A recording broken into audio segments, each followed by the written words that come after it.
Hello, powerful one. Welcome to this edition of Inner Growth with Osezwa Elimihe.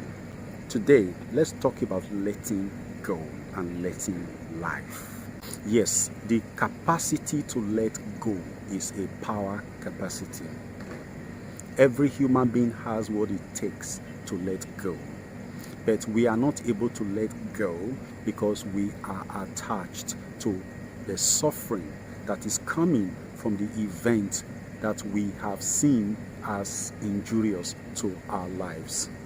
You see, the danger of staying attached to these events cannot be overemphasized.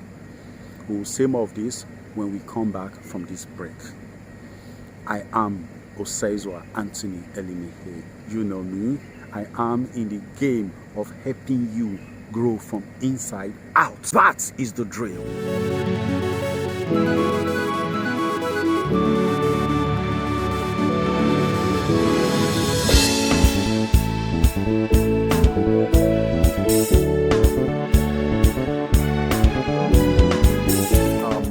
Letting go is a blessing. You know, if you watch the stream, it flows perpetually. It never stays on the spot. If you drop anything in the stream right here, unless there is a clogging to hold that thing down, within 5 minutes, it is on the other end. It is flying, just going away. Life is a state of constant motion. That is what life is. Constant motion. When you choose to hold on to an event, whether the event is beautiful or ugly, you have decided to put your life on a hold. A lot of us are living the lives of 20 years ago because we have held on to the events that happened to us at that time. Events, people are instruments, they are agents that bind us to our past. No event, no person has the power to hold us to the past unless we allow them. Everything that happens in our lives are our own creation, our own allowance. Why don't we let go and allow fresh things of life, things that are not bound by time, things that are not bound by events to happen, to unfold in our lives? Number one, we are eternal. Therefore, we are not by nature bound by events and anything. What we are bound by are our laws. When we decide that somebody insulted us, insulted our country, insulted our race, our families, and we cannot forgive that person, we have bound ourselves to two things. One is the idea of the person in our head as a result of that so-called insult. And then the second thing is that event. What does that actually mean? It simply means that we have, by that action of not letting go through forgiveness and forgetting, created human beings of that particular nature that we have seen that person as to be present, to be repeating, to be recycling themselves in our lives. The second thing is that we have also created an event of such nature to consistently happen. Their cousins, their brothers, their sisters, their husbands, any event that is allied to that particular kind of event, we keep repeating themselves in our lives if we do not let go. If you fill this with ink and you poured it into a bowl of water, that ink will stay and color the bowl of water to the color of itself. Why does the color stay? If you like, stir the water in the bowl over and over again. Stir the bowl, whatever you want to do, it will not leave. Because that water and that ink have become one. What makes them one? It is the fact that they were contained in the same space. But that same content of ink, pour it in a rushing tap and see what happens. It will not be able to stay. Okay? It will wash it out because the tap is consistently flowing. Go and pour the same content in a stream. It will flow it out. See, purification comes from constant mobility. That is why we are called the human being. We are in a state of perpetual becoming. We are not human beings. We are human beings. We are in a state of perpetual motion. perpetual creation. That beenness of us is halted, it is badly affected when we hold on to ideas from our past, when we hold on to feelings from our past, when we hold on to people from our past. All events in our lives are our creation. They didn't happen by accident. When you fail to forgive, you have bound yourself to the events that you have not forgiven. You have bound yourself to the person that you have refused and failed to forgive. Because the idea of letting go is to create room, is to create a space. If you hold on to things that have happened in the past, what you are doing actually is that you have made yourself into a pond instead of a stream. A pond is limited by its space. The pond is subject to the weather and the actions of all the living beings around it because it cannot control them. Because the pond is contained. The human being is not a pond. The human being, you are a stream at the least. You flow into the ocean of life. So my friend, what are you doing with your life if you cannot forgive? You are stagnating that life. You are stagnating that life and you are creating congestion so that there will be no space for beautiful things to come in. Even when beautiful things come into your space, you will color it with the emotions of the things that you are suffering. Life is yours. It becomes what you make out of it. That is how it was done. It is as a result of the love of the divine for you that the divine made you like he is in your own space. Stop reducing the divine by claiming that you don't have the capacity to let go, that you don't have the capacity to forgive and forget.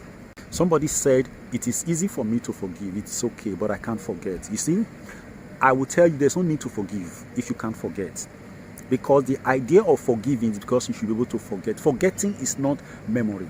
It is not you letting go of the event per se or blotting the image of the person or the sound of the person from your mind. No. Forgetting means that you have to let go of the charges that are contained in the event, that are contained in the person. Do you know that when you have somebody that you have not forgiven, that you do not like, show up in your space, do you know that your chemical balance changes? Just because you can't stand the person, your chemical balance changes, undergoes a drastic modification, and it is a sickening modification that it is. See, there are people who have attitude problem. They have not grown, they have not developed, they are a problem to the spaces where they find themselves. But you see, that problem that they are affects and condition weak people, people who are weaker than they are. There's a quote associated with Confucius. He said, whoever you hate has conquered you. In the same vein, whoever you cannot stand has conquered you. An event that you cannot let go has conquered you. What actually hurts us and binds us down is not the event, it is the memory of the charges. It is the interpretations we gave to those events. Forget the interpretation. That is the meaning of forget. Forgive and forget. Forgive is to excuse the actions of the offender, the actions of the person you cannot stand. You say, oh, that's how he is. He was not properly brought up. Oh, that is the best interpretation he's got. Oh, he's having a hard time. Oh, he woke up on the wrong side of the bed. Okay, he does not have the kind of knowledge that I have. If he knew better, he wouldn't have done what he has done. You know better, you do better. There is no human being that knows better that does ill. None. Every offender is also an offended. Like Ron Hubbard would say in his book, Dianetics, Modern Science of Mental Health. He says, hurts people. If you have not been hurt, you will not be able to hurt others. Hurt people are able to hurt other people because they were not able to let go of the injury. Let go of your injury so that you don't keep hurting people. And the first person you hurt is yourself. Other people you hurt them maybe once or twice or repeatedly. But you hurt yourself perpetually as long as you keep the injury in. As long as you keep the image of the pain of the event, of the person inside of you.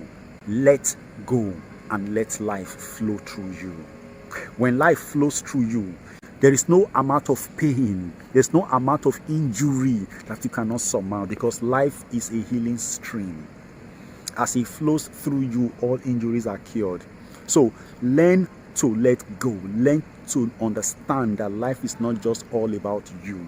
It's about others. As you have a right to self-express, so do others have a right to self-express. So if they have been loaded with negativity, injuries, they will express negativities and injuries. And if you are in their space, they will hurt you. Learn to understand. You don't go and start fighting a madman for insulting you. Please, I beg of you, if you want a life that is complete, that is wholesome, you must learn to let go. There's this other side of it. Some people, they run away from fighting people. They don't want to attack people. They just keep quiet. They are calm. But on the surface, they look calm. But inside, there is a turmoil going on because they have not been able to let go. The capacity to fight back sometimes is very positive, is welcome. Because when you fight back, you let out that sting and it goes. But if you fight back and retain, it's a problem. There are two types of fighting back. There's the fighting back that returns evil to the evil bringer. And there's a fighting back that points the evil person to the evil that the person is doing and interpreting it to the person. This is what you are doing, it is wrong, and you express yourself on that line. Not that you should return the evil. If by telling the person what you really think about that person's actions without malice, without any form of bitterness, makes the person feel bad, injured, that is the person's headache. People have a right to self-express. What others make out of it is not the right of the person who has self-expressed. To the pure, all things are pure.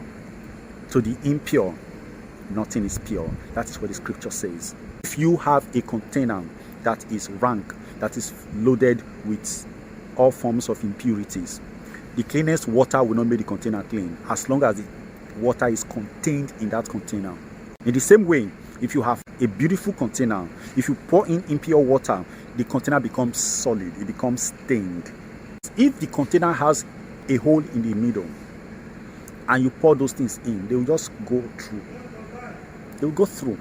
And that's it. You can easily wash the container later and return the bottom if you have a technology of that nature. What I'm trying to say is that if you make yourself a passage, not an end, don't make yourself an end, make yourself a point in life.